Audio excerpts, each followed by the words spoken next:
உண்மையான நம்பிக்கையும் மாறா பற்றும் கொண்டிருப்பேன் என்றும் இந்திய நாட்டின் ஒப்பில்லாத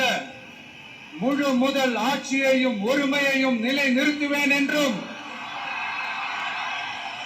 தமிழ்நாட்டு அரசின் முதலமைச்சராக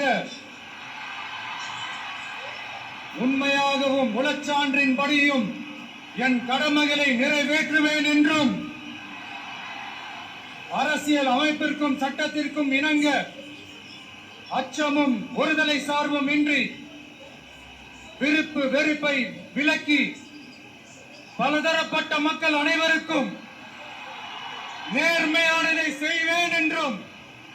ஆண்டவன் மீது ஆணையிட்டு உறுதிமொழிகிறேன்.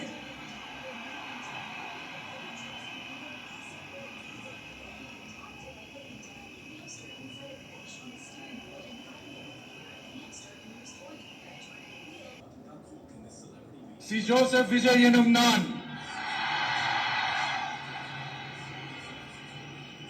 தமிழ்நாட்டு அரசின் முதலமைச்சர் என்ற முறையில் எனது கவனத்திற்குள்ளாவதும் தெரிய வருவதுமான எந்த பொருளையும் முதலமைச்சரின் கடமைகளை உரியவாறு நிறைவேற்ற தேவையான அளவுக்கன்றி ஒருவரிடமோ பலரிடமோ நேர்முகமாகவோ மறைமுகமாகவோ அறிவிக்கவோ வெளிப்படுத்தவோ மாட்டேன் என்று ஆண்டவன் மீது ஆணையிட்டு உறுதிமொழிகிறேன்.